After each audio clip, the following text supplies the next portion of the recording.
보다 반발 더 깊게 들어가는 뉴스 프레스룸입니다. 경제부총리가 과도한 임금 인상이 고물가 상황을 심화시킨다라면서 과도한 임금 인상을 자제해달라고 요청을 했습니다. 물가가 오르니 임금을 올려야 했던 게 아니라 임금이 올라서 물가가 오르는 걸까요? 닭이 먼저인지 달걀이 먼저인지 잘 모르겠네요.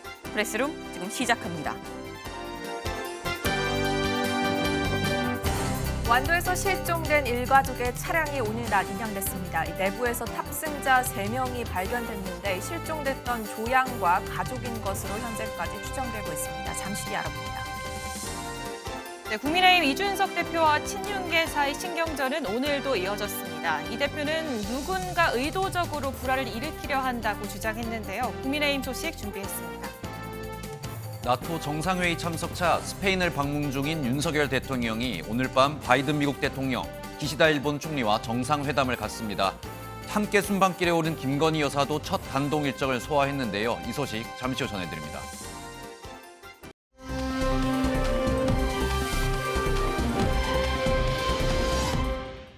날씨부터 알아보겠습니다. 네, 현재 중부지방에는 약하고 강한 비가 오락가락 내리고 있습니다. 제가 서 있는 남산골 한옥마을에는 비가 그친 상태지만 조금 전 운전할 때까지만 해도 비가 물이 퍼붓듯 쏟아지면서 시야 확보가 어려웠는데요. 더 강하고 많은 비는 오늘 밤부터 중북부 지역에 집중될 것으로 보여서 철저한 대비가 필요하겠습니다. 오늘 오전을 기해서 충청과 경북 지역에 머물던 정체전선이 점차 북쪽으로 이동하면서 오늘 밤부터 내일 사이 수도권과 강원 영서에 또 모레는 경기 북부와 강원 영서 북부를 중심으로 돌풍과 벼락을 동반한 시간당 30에서 50mm의 매우 강하고 많은 비가 쏟아져 내리겠습니다. 예상 강수량을 살펴보시면 수도권과 강원 영서 내륙 산지에는 모레까지 250mm 이상, 충청 북부 지역에는 최대 150mm, 그 밖의 지역에도 5에서 80mm로 지역 간 강수의 편차가 크겠습니다. 이번 비는 취약 시간대인 밤에 나타나는 야행성 그리고 갑자기 쏟아지는 게릴라성 폭우로 실시간 레이더 영상을 잘 참고하셔야겠고요. 저지대 침수와 하천 범람 또 급류와 산사태 등에 철저히 대비하셔야겠습니다. 어제 강릉은 낮 기온이 크게 내려가지 못하며 밤사이에도 30도를 웃도는 초열대야를 보였죠. 폭염특보가 발효 중인 경북과 제주를 중심으로 내일도 대구와 제주는 33도까지 치솟는 등 무더위가 이어지겠습니다. 열대야 현상은 어제보다는 조금 꺾이겠지만 여전히 25도를 웃돌며 밤낮으로 덥겠습니다. 중부지방은 폭우가, 남부지방은 폭염으로 우려스럽습니다. 호우특보, 폭염특보, 강풍과 풍랑특보가 함께 발효되는 이례적인 날씨를 보이고 있는데요. 특보 상황이 많은 만큼 철저한 대비가 필요하겠습니다. 지금까지 남산골 한옥마을에서 날씨 전해드렸습니다.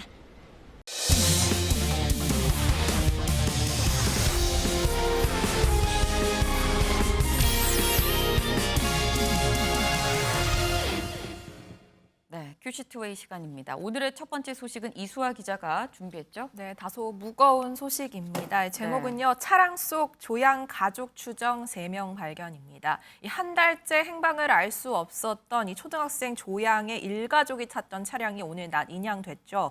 전남 완도 앞바다에서 발견됐다는 소식 저희가 어제 속보로 전해드렸는데 당시 발견됐을 때는 차가 뒤집혀 있었고 트렁크가 열려 있었다고 하고요. 사람이 탑승했는지 여부를 확인할 수가 없었습니다. 왜냐하면 이 차량 내부를 확인하려면 유리창을 깨든지 이래야 되는 상황이었는데 그렇게 되면 만약 있을 수 있는 증거품이라든지 탑승자가 조류에 쓸려갈 수 있는 위험이 있었기 때문에 이 차량을 통째로 드러내는 인양 작업을 선택한 건데요. 오늘 오전 10시 15분부터 인양 작업이 시작됐고요. 2시간 정도 걸려서 수면 위로 차량이 올라왔는데 저렇게 뒤집은 채로 대롱대롱 와이어에 매달려서 올라오는 모습이었습니다. 올라오는 와중에 차량 앞유리가 깨져 있는 것을 경찰이 확인을 하면서 그물망으로 씌우는 등 추가 조치가 있었다고 하고요. 저렇게 실제로 이 금융망에 쓰여진 채로 올라왔습니다. 거꾸로 대롱대롱 차가 매달려서 올라오는 모습이었습니다. 일단 이 실종됐었던 그 차는 인양이 됐습니다. 그런데 이 시점에서 중요한 건 그래서 그 차 안에 사람이 있었느냐, 우리가 우려했었던 그 일가족이 있었느냐 아니겠습니까? 네, 끌어올렸을 당시에는 사실 차량 썬팅, 이 태닝이라고 하죠. 그 네. 굉장히 짙게 돼 있었고 또 뻘에 파묻혀 있는 상태에서 올라온 것이기 때문에 좀 육안으로 확인이 어려웠다고 네. 합니다.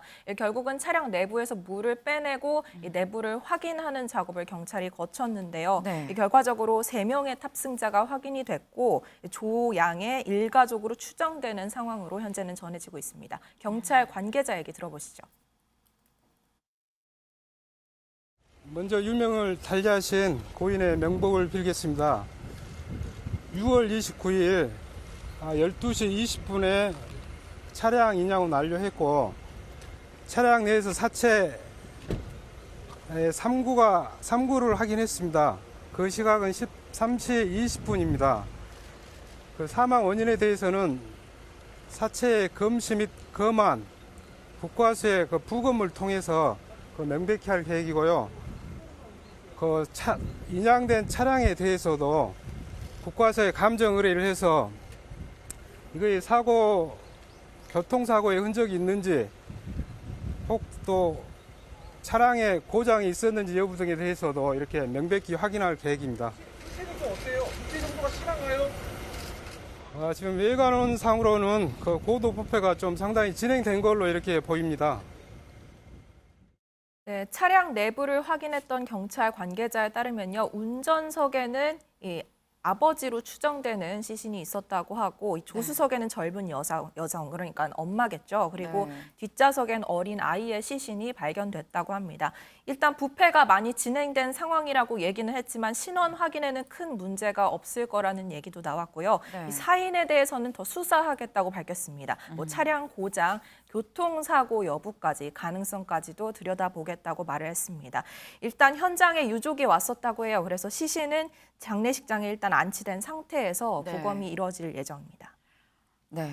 일단 일가족으로 추정이 되는 시신 3구는 차량 내에서 지금 발견이 된 상태인데 그렇다고 한다면 차량 내에서 뭐 유서와 비슷하게 추정이 될 만한 어떤 뭐 증거물이나 뭐 다른 게 나온 건 없을까요? 네, 뭐 유품이나 이런 부분에 대해서 기자들의 질문이 있었는데요. 아직까지는 이제 입양이 막 이뤄진 상황이기 때문에 발견하지 못했다고 경찰이 밝혔습니다. 네. 지금 안타까운 소식이 계속 저희가 전할 수밖에 없는데 일단 이 사건이 수면 위로 드러나게 됐었던 그 처음의 시초부터 좀 저희가 좀 짚어봐야 될 것 같아요. 네, 이 조양이 초등학교 5학년입니다. 그래서 부모가 조양과 함께 한 달여 정도 제주로 떠난다라고 학교에 체험 보고서를 낸 거죠. 네. 그런데 이 신청서를 제출했던 그 쓰여있던 기간이 지나고 나서도 조양 측과 연락이 닿지 않고 또 아이가 학교로 나오지 않자 학교 네. 측에서 결국은 수사를 의뢰한 실존 신고를 한 케이스고요. 네. 이러면서 수사 과정에서 보니까 이 학교에는 제주도에 간다고 얘기를 했었는데 네. 조양 가족이 실제로는 완도 펜션으로 향한 것으로 밝혀졌습니다. 24일 날 3박 4일로 일단은 펜션에 들어갔다가 네. 다시 한번 떠났고요. 그리고 29일 날 다시 완도에 입도를 해서 펜션에 들어와서 이 다음 날 밤 11시에 이곳을 또 떠납니다. 원래 체크아웃 시간이 밤은 아니잖아요. 네. 보통 다음 날 아침 이른 오전 시간으로 되어 있는데 이 예정된 시간보다 더 빨리 방을 비운 거고요. 네. 이후 31일 새벽에 세 가족 모두 휴대폰이 꺼진 상황이었습니다. 네. 지금 수색이 진행이 되면서 결국 발견이 됐죠. 지금 사실 이 초반에 이 얘기가 굉장히 좀 널리 사람들의 관심을 좀 끈 이유가 조양 가족의 어떤 마지막 모습이 담겼던 그 CCTV가 공개가 됐습니다. 근데 그 공개된 CCTV 안에서 보이던 조양이 의식이 없는 것 같은 모습이었기 때문에 다들 좀 우려하는 부분이 있었거든요. 네, 그 전까지는 사실 뭐 여러 가지 루머가 그렇죠. 있었지만 이 CCTV 공개로 조금 더 안타까운 쪽으로 가는 게 아니냐라는 가능성이 제기됐었는데요. 이 공개된 CCTV 영상을 보면은 이 조양 가족이 지난달 30일 방에 펜션을 비우는 모습입니다. 문을 열고 나오는 모습인데 이 조양으로 추정되는 아이가 뭐 잠들었는지는 알 수 없겠습니다만 좀 팔이 축 처진 모습으로 네. 이렇게 여성에게 엎여 있는 모습이었고요. 이 아버지로 보이는 남성이 이 봉지로 감싼 물건을 손에 들고 이렇게 아이와 함께 나가는 모습이었습니다. 전문가들은 사실 저 정도 나이에 사실 조양이라고 저게 본다면 네. 움직임이 있으면은 아이가 자다가도 깨기 마련인데 네, 네. 전혀 움직임이 포착되지 않고 있어서 그렇다면 의식이 혼미했을 가능성이 크다. 그래서 이 약물이나 수면제 투약 가능성을 제기한 바 있습니다. 네. 사실 이번 사건에 좀 이목이 쏠렸던 이유 중에 하나는 저 CCTV에 등장해 있었던 의식이 없어 보이는 저 조양의 모습도 있었습니다만 의문점들이 또 상당했습니다. 네, 미스터리한 점들이 유독 많았는데요. 네. 첫째로 행적입니다. 이 사건 설명하면서도 나왔지만 제주도로 한 달 살기를 신청을 했지만 결국 이들 가족이 향한 거는 전남 완도였습니다. 네. 뭐 물론 여행지를 중간에 변동할 수 있잖아요. 네. 그런데 이 완도 내에서도 여행이라 하기에는 행적이 너무 많이 포착이 되지 않았습니다.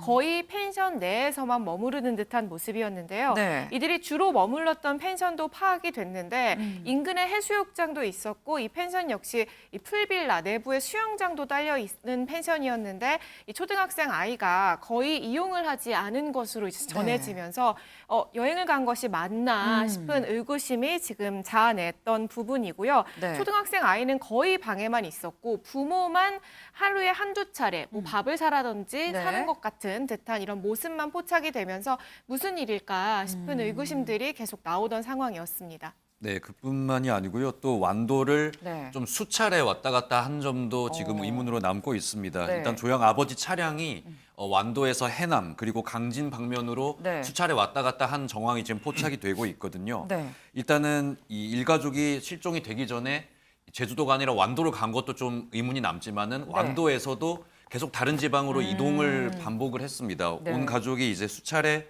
오고 간 배경에 대해서 지금 의문이 커지고 있는데 일단 지금까지는 경찰이 이 움직임의 어떤 목적이나요, 네. 어떤 의도가 있었는지 이 부분에 대해서는 아직 수사가 지금 진행 중인 상황입니다. 네, 그리고 마지막으로 한 가지 더 의문이 드는 부분이 그러니까 이 가족이 펜션을 떠난 시점은 사실 밤 11시거든요. 네. 그런데 마지막 휴대전화가 꺼진 시점을 보면은 오전 4시 16분경입니다. 그러면 이 가운데 있었던 거의 한 5시간 20여 분 동안 이 네. 가족은 대체 무얼 하고 있었나. 앞에 말했던 것처럼 육지로 나간 흔적도 없다고 하거든요. 그럼 네. 이 시간 동안 어떤 행적을 보였는지도 사실 수사가 밝혀내야 될 부분입니다. 네, 사실 뭐 지금 경찰이 정확한 이 뭐 사인을 이 조사를 하고 있긴 합니다만 일단 정황상으로는 극단 선택이 아닐까라는 데 좀 무게가 실리고 있는 그런 상황이죠. 근데 그렇다고 한다면 그럼 이 조 씨 부부, 이 일가족은 왜 이런 선택을 했을까라는 이 맞다라면입니다. 하지만 왜 이런 판단을 했을까라는 이런 궁금증도 생기는 거거든요. 네, 참 조심스러운 부분인데요. 네. 경찰 조사는 좀 구체적으로 이루어지겠지만 일단 조양 가족 주변에서는 이 가족들이 그동안 경제적 어려움을 겪었다라는 증언들을 내놓고 있습니다. 인근 사람들의 얘기 직접 들어보시죠. 가게 접어본 뒤로 연락을 아예 안 받아요. 컴퓨터로 했는데 연락이 안 돼요. 한 1년 됐을까요? 컴퓨터 사업 잘 안 됐죠. 아우디도 타고 다니고 아파트도 30평대 산다고 내가 들었거든요. 근데 그것도 빚이었다고 내가. 네, 이 조양 아버지는 2020년에 이 컴퓨터 관련 사업을 시작을 했지만 뭐 코로나19로 어려워졌고 어려움을 계속 겪다가 이듬해 이 폐업을 했고 같은 시기에 아내도 직장을 그만둔 이후로 부부가 좀 별다른 경제 활동을 하지 않은 것으로 알려졌습니다. 또 이 조양 집 앞에 카드 대금 독촉장이 쌓이는 등 카드 빚이 있었던 정황들도 드러나면서 좀 생활고에 시달렸을 가능성이 높은 상황인데요. 네. 여기에 더해서 조양 아버지가 최근에 코인 투자 실패를 했다라는 증언들도 좀 보도가 됐는데 네. 경찰이 최근 이 조양 부모가 인터넷 포털 사이트에 루나코인을 검색한 정황을 포착했다고 밝혔습니다. 경찰 관계자 얘기도 들어보겠습니다. 포털에 이렇게 의뢰를 하니까 수면제 루나 그런 검색을 했더라고요. 그러면 말 그대로 루나가 이제 90% 폭락을 해버렸으니까 뭐 그렇죠. 그럴 수도 있고. 가능성이 투자했는지 안 했는지 아직 확인은 안 된 거고 검색만 했다 뿐. 네, 이 지난달 중순경이죠. 이 루나코인 97% 가격이 빠지면서 굉장히 많은 사람들이 네. 이 피해를 봤습니다. 전 세계적으로 충격파를 안긴 사건이었는데 이 영향이 좀 영향을 미쳤을 가능성도 조심스럽게 제기가 되고 있고요. 네. 경찰은 또 들으신 것처럼 루나코인 외에도 수면제 등을 검색한 이력도 확보를 했습니다. 이런 것들을 포함해서 정확한 이 사망 원인을 조사할 계획입니다. 네, 일단 뭐 루나코인이라 검색은 했습니다만 아직까지 경찰 조사 과정에서 뭐 루나코인을 갖고 있었다라는 점은 뭐 확인이 되지 않은 부분이기 때문에 이건 뭐 좀 더 지켜봐야 될 부분이긴 합니다만 어쨌거나 지금 드러난 정황으로 봤을 때는 상당히 좀 안타까운 상황임은 분명하고요. 이현정 위원님, 저는 제가 부모 입장이라서 그런지 모르겠습니다만 아이까지 굳이 이렇게 한 가족이 다 그랬어야 했을까라는 그런 부분에 있어서 더 아쉬움이 좀 짙게 남는 것 같은데 부모가 아이의 이 생사 여탈권을 갖는다는 게 이게 너무 철학적인 질문일까요? 네. 사실 이거는 어떤 면에서 보면 살인 행위죠. 사실 이제 지금 조양이 이제 10살이지 않습니까? 네. 어떤 면에서 본인의 삶을 이제 풀어나가야 될 그런 순간인데 부모가 만약에 이제 함께 극단적인 선택을 했다라고 그러면 이거는 뭐 살인이고 있을 수 없는 일이죠. 특히 이제 저는 이 장면을 보면서 많은 걱정이 드는 게 네. 아마 많은 국민들이 이 장면을 이제 보시면서 안타까워한 게 최근에 이제 경제적 상황이 많이 안 좋아지고 있습니다. 네. 최근에 뭐 주가도 폭락을 하고 있고 또 코인도 지금 어마어마하게 지금 폭락하고 있는데 네. 특히 젊은 층들이 코인 투자를 많이 했거든요. 근데 지금 요즘에 이제 인터넷이나 이런 데 그 후기를 보면 거의 뭐 90%, 거의 뭐 100%를 잃었다. 이런 이야기도 많이 나와요. 네. 특히 왜냐하면 이제 경제적으로 팬데믹 상황에서 어려워지다 보니까 여기에다가 이제 하나 희망을 걸고 했던 분들이 지금 바로 온 여러 가지 이제 고금리라든지 또 고물가라든지 이런 상황에 부딪히면서 극단적인 어려운 상황들로 많이 몰아가고 있는 거거든요. 그래서 이번 사건이 크게 많이 조명을 받은 것 같습니다. 어쨌거나 이번 일을 계기로 해서 좀 주변에 알리고 좀 주변에 도움을 받고 또 우리 정부나 또 자치단체가 충분히 도움을 줄 수 있기 때문에 어렵더라도 좀 이런 것만큼은 있어서는 안 되겠다 이런 생각이 듭니다. 김준일 대표님은 어떻게 네. 보셨어요? 이게 그러니까 지금 한국 사회가 처한 어떤 현실을 좀 보여준 것 같아요. 컴퓨터 사업을 했는데 네. 안 됐잖아요. 그게 이제 여러 가지 경기 침체라든지 코로나 여파로 네. 이렇게 된 것이고 그 이후에 뭐 말씀하셨지만은 코인이나 이런 것들 투자를 해가지고 지금 급격하게 이제 빈곤층으로 이제 나락으로 떨어진 거잖아요. 사실 이제 뭐 가난은 나라님도 구제 못한다 뭐 이런 말들이 있는데 이게 급격하게 이제 변동을 어떤 사회적 신분이나 경제적 신분이 하락하는 거를 막아야 될 거는 어쨌든 국가의 책임이잖아요. 네. 지금 정부가 어떤 일을 해야 되는지 이런 사람들이 지금 앞으로도 굉장히 많아질 거라고 본다라면은 네. 모두가 뭐 이렇게 극단적인 선택을 하지는 않겠지만은 그거를 어떻게 막을 것인지 윤석열 정부가 가장 먼저 중점을 둬야 될 부분 역시 경제 그리고 빈곤 구제 이런 부분이 아닐까 다시 한번 생각을 하게 됩니다. 네, 좀 많은 생각을 하게 되는 안타까운 사건이었습니다.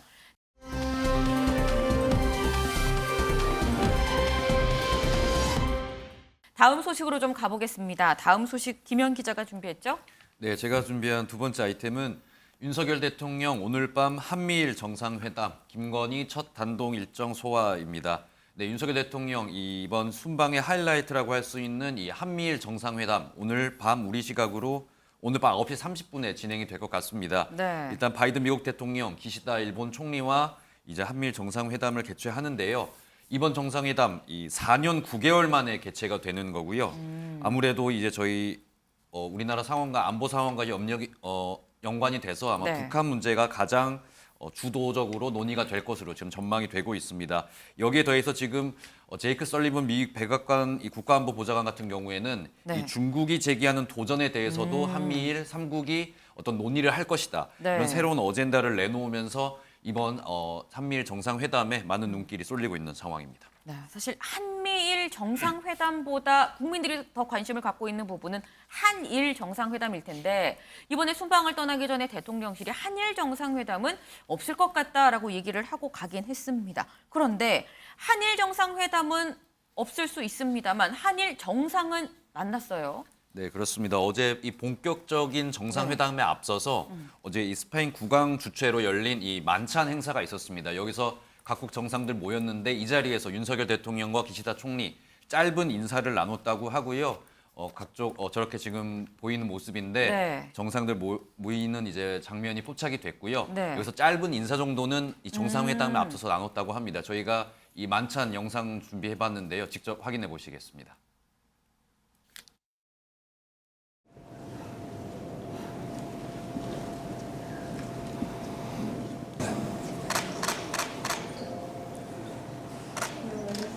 Like to stand over here and First Lady over here.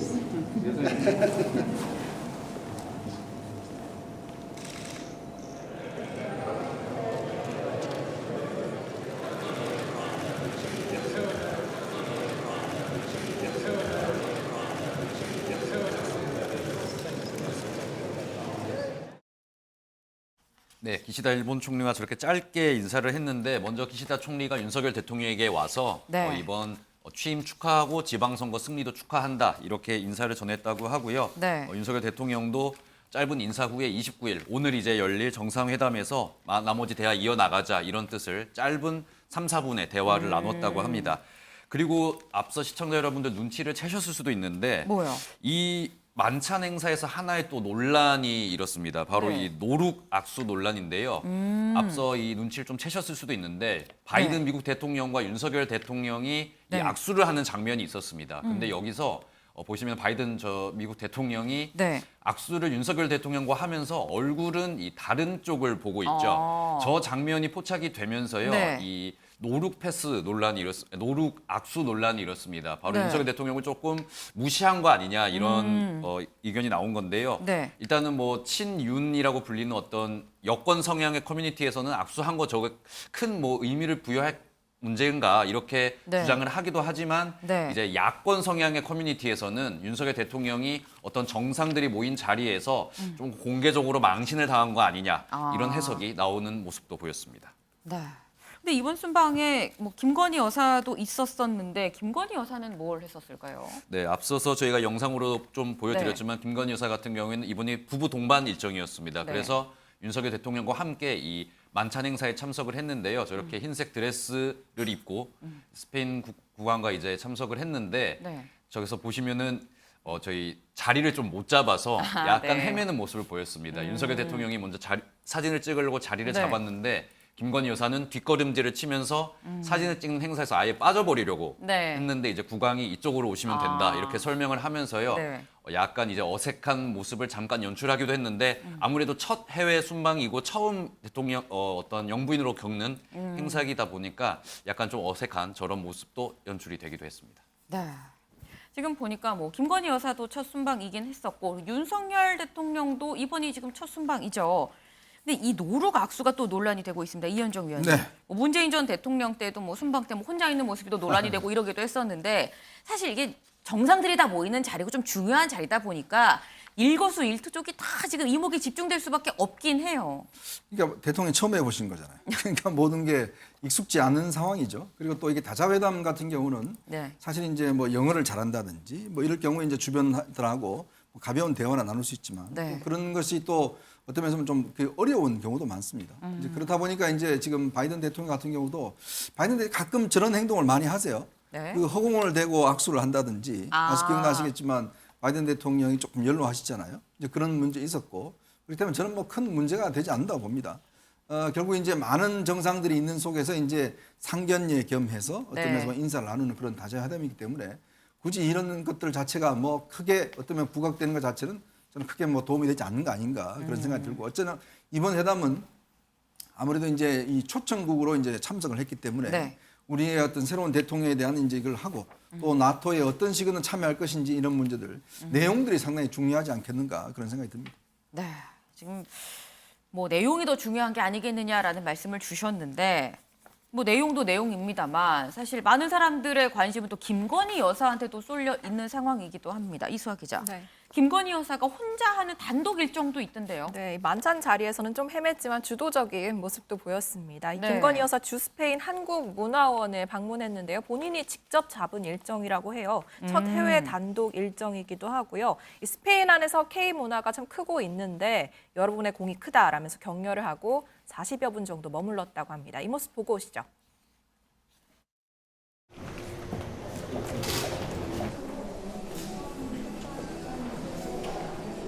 한국도 관심 아닌가요? 매우 많습니다. 특히 어린이 한국. 여기는 지금 스페인 안에서 지금 현재 K 컬처가 또는 K 문화가 또 K 이제 요리가 굉장히 이제 활성화되고 있는데요. 그래서 여기 계신 분들이 얼마만큼 더 우리 한국을 더 홍보하고 알리는데 얼마나 그 자부심을 가져둘지를 제가 잘 느낄 수가 있겠어요. 노력을 많이 해주시면 감사하겠습니다.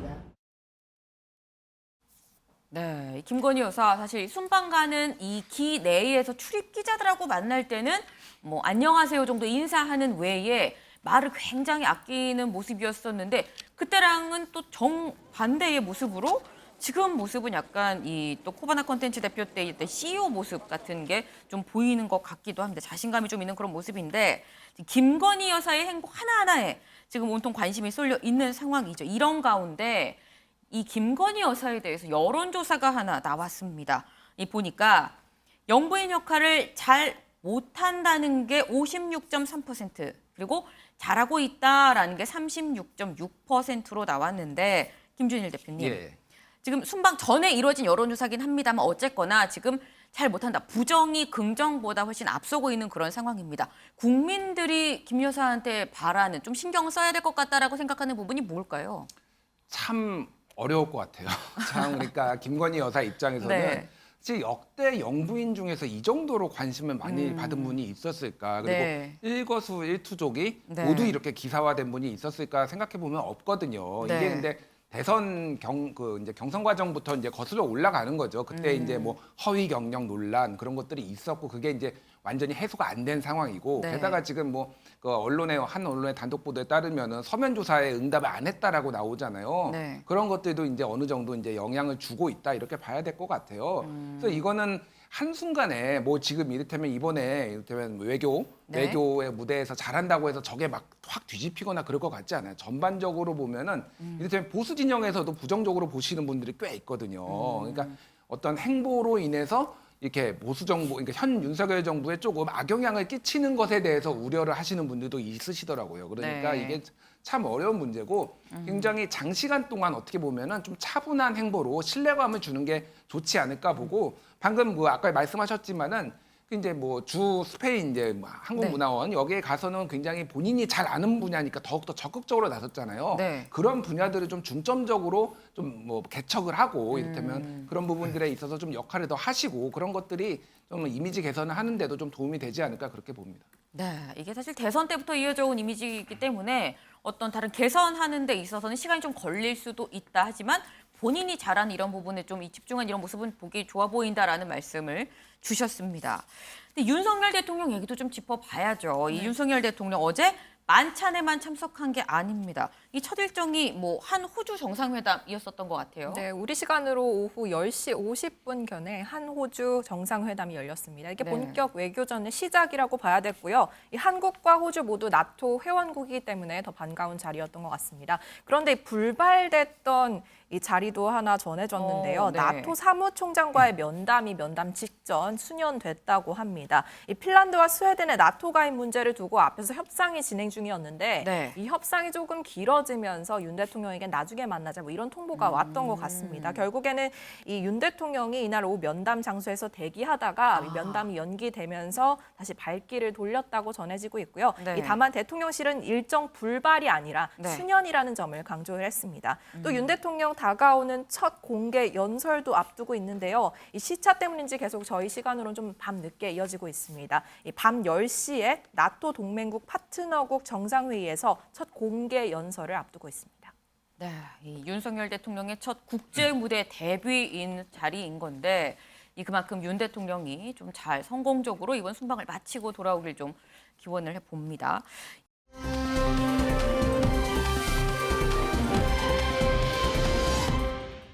이 마지막 아이템으로 좀 가볼까요? 마지막 아이템은 유호정 기자가 준비했죠? 네, 이번 아이템은 이준석. 나는 가만히 있는데 여핵관 누굴까입니다. 네. 그제 프레스룸에 나와서 좀 작심 발언을 하고 간 이준석 대표, 어제는 좀 비공개 일정을 수행을 했고요. 최근 네. 뭐 최고위 발언은 생략하거나 뭐 기자들 백브리핑에서도 말을 아끼는 모습을 보이면서 네. 이 보도에서 뭐 숨고르기에 들어갔다, 자맹에 나섰다, 침묵하고 있다 이런 해석들이 붙고 있더라고요.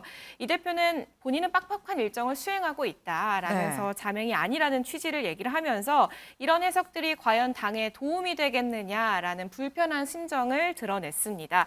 사실 본인이 어떤 말을 할 때마다 또 행보를 보일 때마다 이 대표 표현을 빌리자면 익명 공세, 불화 조장 이런 것들이 이어지니 말과 행동을 좀 줄이고 있는 게 아닌가 싶은데요. 네. 프레스룸을 찾은 이 대표도 비슷한 얘기를 했습니다. 직접 들어보시죠. 당 지지율이 지난주 기준으로 해가지고 좀 하락 추세고 네. 윤석열 정부에 대한 긍정 부정도 저희가 긍정이 하락 추세에 있는 거는 네. 자명해 보입니다.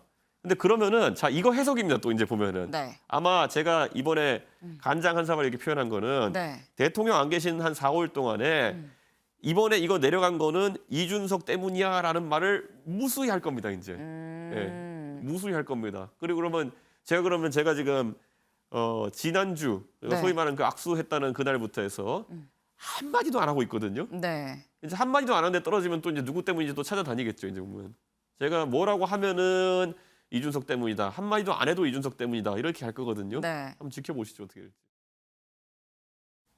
네, 이준석 대표 저희 프레스룸에 나와서 내가 말을 안 하고 있는 이유, 내가 뭐라고 말을 하면 윤 대통령 지지율 떨어지게 나 때문이라고 할 거 아니겠느냐라는 얘기를 보신 것처럼 했었습니다. 그런데 좀 저런 이유로 말을 아끼던 이준석 대표가 오늘은 입을 열었어요. 네, 오늘 오전 연평해전 승전 20주년 기념 행사에 참석을 했습니다. 네. 여기서 기자들 질문에 좀 답을 하는 모습이었고요. 현안에 대한 입장도 밝혔는데요.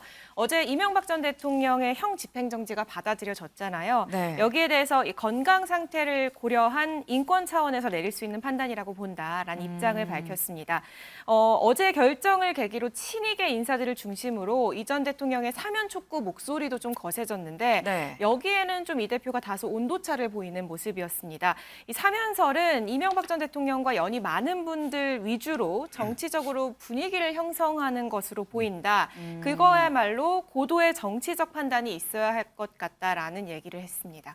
네, 이준석 대표 지금 이 공개 발언을 오늘부터 다시 또 시작을 했습니다. 그러면서 공개 행보도 지금 이어가는 상황인 건데 오늘 오후에 포항을 방문을 한다고 하는데 이 방문하는 장소가 또 포항이어서 또 눈길이 가요. 네, 영일만 대교 현장 부지 방문 네. 일정인데요. 김정재 의원 저격 방문 아니냐라는 말이 나왔습니다. 네. 그 이유가 이 포항이 친윤계이자 또 최근에 이준석 대표가 공을 들이고 있는 이 혁신위의 비판 발언을 했던 김정재 의원의 지역구이기 때문인데요. 네. 뭐 이준석 대표가 5명을 추천했다. 이준석의 조직이다라는 발언을 해서 이 대표가 반발했고 또 김정재 의원이 좀 정정을 하는 일이 있었습니다. 네. 이 때문에 이런 해석이 나왔는데 이 대표가 이런 얘기를 듣는 게 사실 또 다른 장면이 떠오르기 때문입니다. 지난해 대선 때였죠. 당시에 이 대표가 윤석열 당시 후보 혹은 윤핵관들과 좀 주도권 다툼이 있던 당시에도 자맹을 이어가고 있었습니다. 네. 그런데 당시에 이 윤핵관의 핵심으로 꼽히던 장제원 의원의 지역구 당협 사무실을 찾아서 네. 사진을 찍어서 공개하는 일이 있었습니다. 저때 장제원 의원은 또 저 지역구 사무실에 없었었거든요. 네, 맞습니다. 그래서 정치권에서는 굳이 의원도 없는 당협 사무실에 방문을 한 이유는 게다가 또 자맹을 하고 있는데 이 사진까지 이렇게 공개한 이유는 결국에 장 의원 저격 방문 아니냐라는 얘기가 나왔습니다. 게다가 이후에 이 일정 이후 이 대표가 윤핵관들을 겨냥한 발언들을 쏟아내기도 했습니다. 직접 네. 들어보시죠. 핵심 관계자가 누구든지 간에 말하는 것은 자유입니다. 그런데 그것이 당과 후보를 위해 도움이 되는지는 본인이 판단하고 있어야 되고 그분은 심지어 사람에게도 충성하지 않는 분인 것 같습니다. 본인의 사리사욕에 충성하는 분인 것 같은데 그거야 그분의 사리사욕을 위한 것인데 후보라고 통제가 가능하겠습니까? 것처럼 이 일정이 포항과 무슨 상관이냐. 이 네. 포항과 김정재 의원 지금 이 일정과는 상관이 없다라는 얘기를 하는 모습이었고요. 네. 뭐 이전부터 이 의원실의 요청을 받고서 계속 조율해온 거다라는 얘기를 했습니다. 그러면서도 최근 김 의원이 저에 대한 부적절한 발언을 이어가고 있는 건 아는데 네. 그건 관계가 없다. 그런 얘기를 했고 또 제가 포항을 못 갈 이유는 없다라는 이야기도 하는 모습이었습니다. 네. 이현정 의원님. 네. 지금 이준석 대표는 내가 포항 가는 건 김정재 의원이랑 아무 상관이 없다라고 얘기를 하긴 하는데 지금 유호정 기자가 얘기한 것처럼 이 앞서서 대선 기간에 또 부산 장제원 의원실에 갔었던 게 또 오버랩이 되는 상황이거든요. 우연의 일치인 걸까요? 우연을 가정한 필연이라고 저는 봅니다. 왜냐하면 이게 이제 정치인의 행동이라는 게 네. 모든 게 정치인의 행동이거든요. 보면 이제 좀 전에 이제 화면에 보면 당의 지지율이 떨어지고 대통령의 지지율이 떨어졌다 그러면 우리가 보통 이야기를 하면 표정이 좀 안 좋아야 되는데 좀 네. 즐겁게 이야기를 하고 있잖아요. 자기하고 마치 상관이 없는 듯한.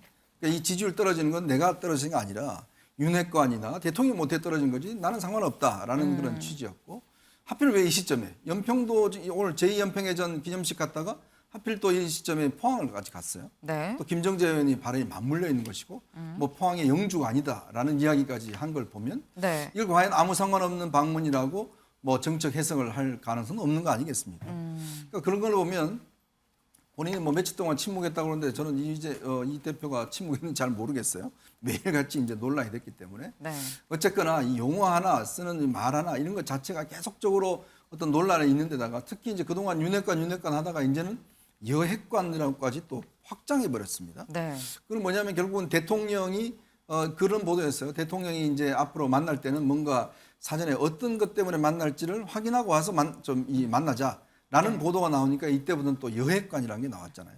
네. 그러니까 결국은 지금의 싸움의 전선이 이제 윤핵관에서 더 확장돼서 대통령실까지로 이제 확장되는 게 아닌가라는 그런 또 해석도 있는 것이고 어쨌거나 지금 대통령 밖에 나가 계시고 좀 안 좋은 사건들이 자꾸 일어남에도 불구하고 이런 문제가 되면 당 지지율 떨어지는 거는 필연이 아닐까 그런 생각이 듭니다. 네, 지금 이현정 의원님이 여핵관이라는 말씀을 좀 먼저 해주셨습니다. 안 그래도 이 부분 좀 짚어보려고 했는데 지난 대선 당시랑 상당히 좀 비슷한 상황이 지금 펼쳐지고 있죠. 이준석 대표랑 뭐 윤 대통령 측근들이 대립하는 과정에서 그 당시에 나왔던 게 뭐 신조어 아닌 신조어로 윤핵관이란 말이 나왔으면 이번에는 여핵관이란 말이 나오고 있습니다. 네, 최근에 한 보도 때문인데요. 네. 한 보도에서 여권 핵심 관계자의 말을 빌어서 윤석열 대통령이 이준석 대표와의 면담 요청을 최근에 거절했고 네. 앞으로 면담을 요청할 땐 정확한 의제나 사유를 사전에 밝혀달라고 통보했다.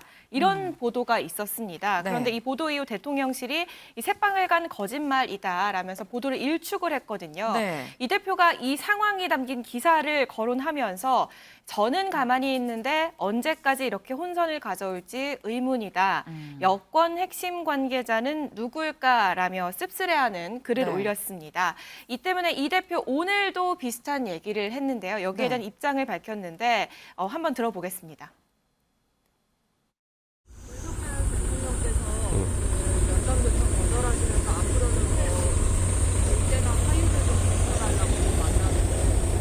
어제 그 보도에 대해서도 사실 누가 했는지도 확인되지 않는 발언이고 바로 대통령실에서 또 그것과 상반되는 입장이 또 나온 것으로 알고 있습니다. 근데 매번 이런 것들이 어떻게 익명 보도로 튀어나오고 그것을 또 대통령실에서도 또 반박하고 제가 거기에 대해서 입장을 밝혀야 되는 상황이 지방선거 이후에 이어지고 있습니다. 저는 이것이 우연한 상황 아닐 것이라 보고 누군가가 의도적으로 대통령실과 그리고 당 간의 불화를 일으키기 위해 가지고 계속 이런 익명 인터뷰를 하고 있다 이런 생각을 합니다. 우리 국민 여러분께서도 이제 앞으로 익명발로 나오는 인터뷰들은 어지간해서는 다 무시하시는 게 좋지 않을까 그런 생각을 합니다. 네, 지금 여핵관 얘기를 했습니다. 김준일 대표님, 예. 여핵관과 윤핵관은 다른 겁니까? 그러니까 뭐 핵심 관계자인데 네. 이거를 뭐 어떻게 볼지는 이름 붙이기 나름인 것 같아요. 네. 그래서 같은 사람일 수도 있고 다른 사람일 수도 있죠. 왜냐하면은 지금 정치적 상황이 변하다 보니까 당시에 윤핵관이었던 사람들 중에서 더 확장돼서 이를테면 여권의 네. 핵심 관계자들이 늘어났을 수도 있잖아요. 네, 그러니까 네. 그게 이제 뭐 어떤 이 본질은 아니고요. 어찌됐든 지금 이 대통령실에서 이 국민일보 보도에 대해서는 전혀 이제 뭐 새빨간 거짓말이라고 이제 네. 얘기를 했는데 이제 언론계에 오래 이제 계셨던 저도 이제 뭐 20년 넘게 있었는데 이런 보도가 완전히 사실 무근인 경우에는 사실 많지는 않습니다. 어떤 식으로든지 비슷한 류의 것들이 있었고 이거에 대해서 해석의 여지가 있는 부분들이 있는 거예요. 네. 그러니까 지난 그 한 번은 이준석 대표와 대통령이 비공개 만찬을 했다라는 그런 게 얘기가 동아일보가 보도를 했는데 그거에 네. 대해서도 전혀 사실이 아니다 얘기를 했거든요. 네. 그러니까 그것도 그러면 전혀 정말 사실이 아닐까요? 그것도 비공개 뭐 만찬이 아니라 담소를 나눴던 차담을 했든 그런 류의 것들이 있었을 가능성이 매우 높은 거고요. 만나긴 만났지만 예. 만찬은 아니었고 티타임이었다던가 예를 들면 예, 그런 예. 정도의 디테일 차이일 거다. 이 지금 뒤에 나온 보도도 의제를 네. 가지고 와라라고 하는 것도 사실은 거기에서도 이제 그 처음에 나왔던 보도에도 있었는데 이제 다음에는 그 두 번째 회동에 대해서는 거절했다라는 게 나오잖아요. 네네. 그게 이제 연장선상에 있는 겁니다. 전체적으로 봤을 때는 그러니까 이준석 대표, 그러니까 윤석열 대통령이 당과 관련돼서는 선을 지금 그으려고 하는 모습이 이준석 대표를 꼭 배제하려는 게 아니라 왜냐하면 이거를 징계위와 윤리위와 관련해서 징계 문제로 확대 해석될 우려가 있으니까 네. 확실히 그런 기류가 있는 거는 보이는 거죠. 그러니까 이준석 대표는 이거를 이제 여권 핵심 관계자라는 말로 사실은 어떻게 보면은 좀 물타기라는 거예요. 중요한 거는 약간 이 기류가 있다라는 거고 이거에 대해서 사실은 좀 어느 정도 답변해야 되는데 네. 답변하면 본인이 불리한 거죠. 그 부분에 본인이 약간 이렇게 수세에 몰리고 있는 상황이기 때문에 네.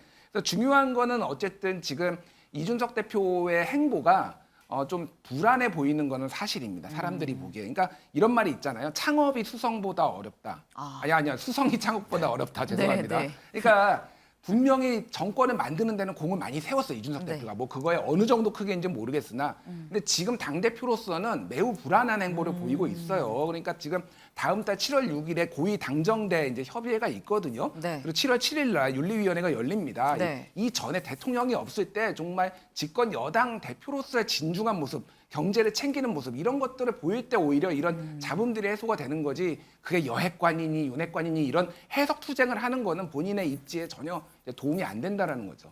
네, 이 한마디로 좀 정리를 하면 이준석 대표 지금 수성보다 창업이 어려운 이 상황이다.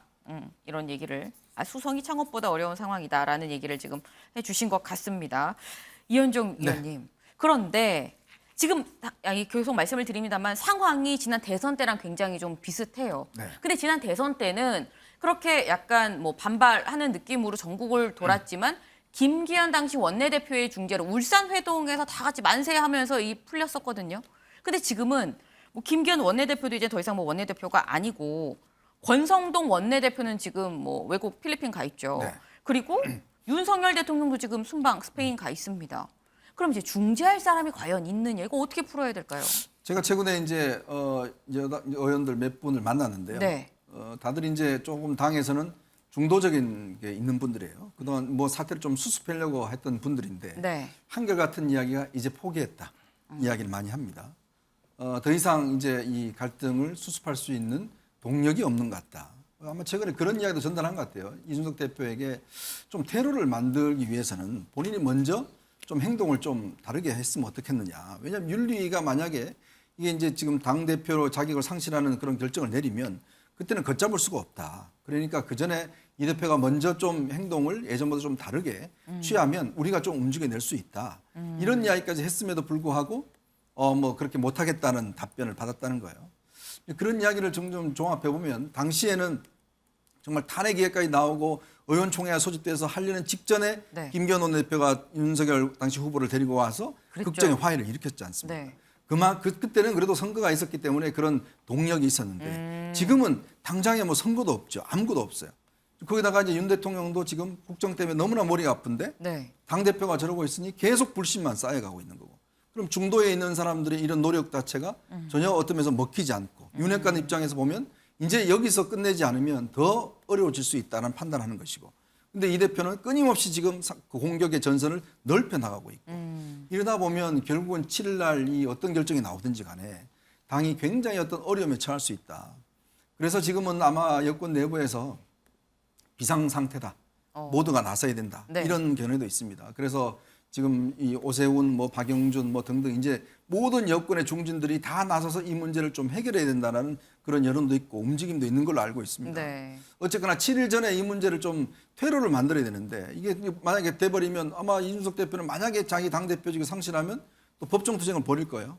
뭐 그렇게 되면 당이 정말 구렁으로 넘어갈 수밖에 없는 상황이거든요.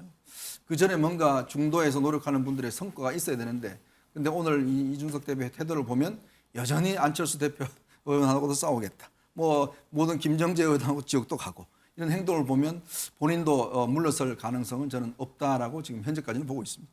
네, 지금 이현종 위원님 말씀을 들어보면 현재 접점을 찾기 상당히 어려운 상황이다라는 걸로 좀 요약이 될 것 같은데 지금 이준석 대표가 좀 불안해 보인다라는 말씀도 아까 이 김준일 대표님 주셨습니다. 요정 기자, 이준석 대표 요즘 실제로 좀 거칠어졌다고요. 저희 나와서도 굉장히 좀 거친 발언을 계속 쏟아내고 가긴 했어요. 네, 뭐 친윤의 핵심 장제원 의원 또 네. 최근에 친윤으로 기운 안철수 의원을 간장으로 부르면서 이 네. 대립각을 세웠잖아요. 그런데 뭐 프레스룸에 와서 저는 아무 말도 안 했다라고 얘기를 하고 SNS에 본인은 가만히 있었다라고 얘기를 한 것처럼 좀 직접 공격은 자제하는가 싶으면서도 장 의원을 좀 간접 겨냥하거나 혹은 네. 자신을 향한 공세에 대한 대응은 좀 멈추지 않고 있는 모습입니다. 네. 이 정치평론가 장성철 씨가 이 방송에서 장제원 의원을 비판하자 장제원 의원이 방송국 측에 항의를 했다라는 사실을 SNS에 공개했거든요. 네. 그런데 이준석 대표가 이 글을 공유하면서 이준석 비판은 아무리 해도 이런 전화 안 한다.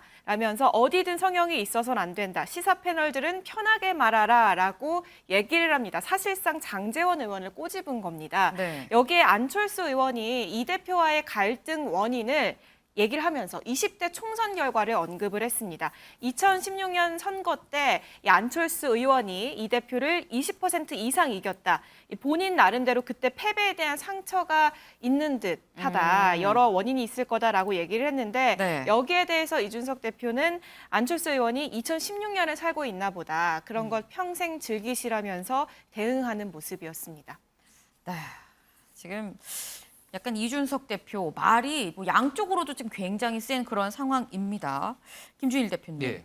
이 대표가 일부러 근데 이런 이 거친 게 일부러 이 친윤 그룹이랑 좀 갈등 전선을 펴고 있는 거다 전략적으로 이런 얘기도 나오게 나 건들지 마. 나 건들면 더 세게 물 거야. 이거를 일부러 표명하는 전략 아니냐라고도 하기는데 이런 전략이 맞는 건지 이 전략이 맞으면 효과가 있는 건지 어떻게 일단 보세요? 이준석 대표는 지금까지의 뭐 한 10여 년 정도 정치를 하면서 저런 방식으로 모든 어떤 난국을 돌파를 해왔습니다. 그러니까 명확하게 전선을 만들고 일종의 정치를 게임으로 보는 경향이 있어요. 그래서 네, 승패를 명확하게 가르고 토론을 해도 이게 합리적으로 들리는 게 아니라 저 사람이 이겨야 되는 겁니다. 어찌됐든 약간 그런 성향이 있거든요. 이것도 전선을 이렇게 만드는 것도 사실은 이거를 자체를 이제 뭐 게임으로 본다기보다는 네. 이거를 이제 전쟁처럼 보는 거죠. 그러니까 일종의.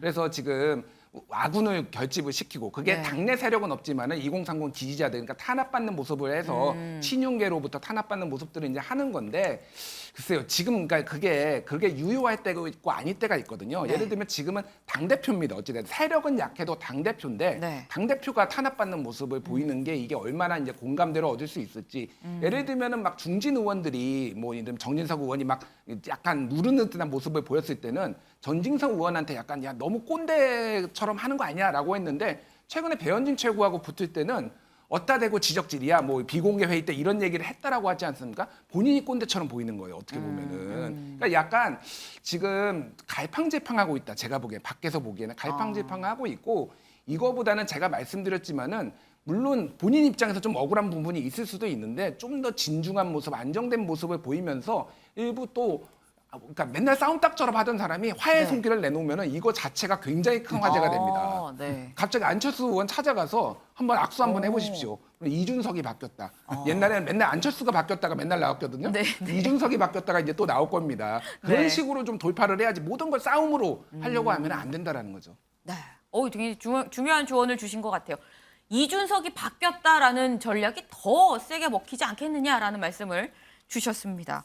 지금 국민의힘 당대표 이준석 대표 얘기를 좀 나눠봤는데 민주당은 지금 현재 당대표가 없죠. 당대표는 없고 비대위원장이 있습니다. 그리고 당대표는 곧 뽑힐 예정인 건데 이 곧 뽑힐 당대표 자리를 두고 지금 계속 말이 많은 상태입니다. 김현 기자, 예. 지금 이재명 의원 결국 당대표에 출마를 하지 않겠느냐라는 전망이 굉장히 좀 우세한 상황인데 이 의원이 나가면 나도 나갑니다라고 얘기를 했었던 친문의 홍영표 의원이 나 불출마하겠습니다라고 선언을 했어요. 네, 그렇습니다. 이 당권 유력 주자이자 친문계의 의원인 이 홍영표 의원이 불출마를 선언을 했습니다. 이 친문계 전해철 의원에 이어서 이제 두 번째 불출마를 한 건데요. 일단 홍영표 의원 지난주에 열린 이 민주당 워크숍에서도 네. 이재명 의원을 향해서 이 당의 지금 통합이 중요한데 이재명 당신이 이제 당대표 나가면 당의 통합이 깨진다. 네. 불출마를 계속 요구한 것으로 지금 전해지고 있습니다. 이재명 의원은 여기에 대해서 즉답은 피한 것으로 알려지고 있는데 네. 결국 홍영표 의원 자신의 불출마를 통해서 이재명 의원을 좀 간접적으로 좀 압박하는 거 아니냐 이런 해석이 나오고 있고요. 네. 실제로 기자들 만나서도 내가 특정인을 거론하지는 않을 텐데 지금 당이 책임을 져야 하고 반성과 성찰을 통해서 책임 정당을 재정립해야 한다. 재차 이 책임 이야기를 꺼내면서요. 네. 사실상 이재명 책임론을 다시 한번 좀 부각하는 모습을 보이기도 했습니다. 네, 이현정 위원님. 네. 지금 유력 친문 주자들이 뭐 앞서 전해철 의원도 그랬고요. 홍영표 의원도 그렇고 다들 이재명 의원을 압박 하려는 그런 해석이 나옵니다만 본인들이 불출마하겠다 선언을 했습니다. 근데 이분들은 불출마를 했는데 이재명 의원은 나는 출마한다. 나오면 오히려 이거는 이재명 의원 출마를 도와주는 길을 터주는 거 아닐까요? 제가 볼 때는 애초부터 이재명 의원한테는 이 두 네. 분은 변수가 아니었다 이렇게 보는 겁니다. 특히 이제 개항을 선거에 출마하고 하는 이 자체가 이미 네. 대표 출마를 위한 전초전이었지 당내 이런 분들이 불출마한다고 해서 지금 흔들릴 수 있는 상황이 아닌 것 같아요. 그렇다고 하면 친문의 전략이 좀 잘못 미스가 있는 그렇죠. 거 아니에요? 왜냐하면 친문들 같은 경우는 이제 본인들이 사실상 새 분리를 인정한 꼴이죠. 겉으로는 이거 같이 출마한다고 그랬다가 이제 빠지면 이재명 후보가 뭔가 회귀하지 않겠는가 생각하는데 사실상은 친문의 새 분리를 인정하는 측면이 있다. 그럼 왜냐하면 그렇다고 하면은 전대가 시작되기도 전에 이미 승기는 약간 이재명 그렇죠. 의원 쪽으로 갔다고 봐야 이재명 되나요? 의원한테 상당히 승기가 갔고 어떤 면에서 보면 거의 상대가 없는 상황으로 가는 것 같습니다. 왜냐하면 지금 이 당 구조 내에서는 결국은 이거 대항마가 되려면 유력한 대권 주자일 가능성이 있는 사람이 네. 사실은 나와야지만이 거기에 쏠릴 수가 있는데 네. 그렇지 않고서는 지금 이재명 의원에게 어떤 면에서 보면 대항할 수 있는 상황이 지금 아닌 것 같아요. 이제 문제는 이제 이재명 의원의 어떤 선택이죠. 네. 내가 나가서 대표되는 거는 어떤 면에서 보면 할 수가 있는데 그렇게 됐을 경우에 과연 당이 앞으로 어떻게 될 것인가. 이 문제에 대한 이제 이재명 의원의 고민이 있어야지만이 될 것인데 문제는 승리보다는 그 이유가 저는 더 큰 문제일 겁니다. 네, 이 마지막 말씀이 또 무게가 있습니다. 승리보다는 그 이후가 더 문제가 아니겠느냐, 그 이후를 좀 생각을 해야 될 것 같다라는 말씀이셨습니다.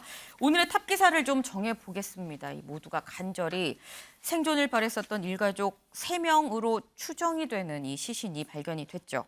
더는 이런 슬픈 일이 없길 고인의 명복을 빌면서 인양 차량 속 조양가족 추정 3명 발견을 오늘의 탑 기사로 결정하도록 하겠습니다.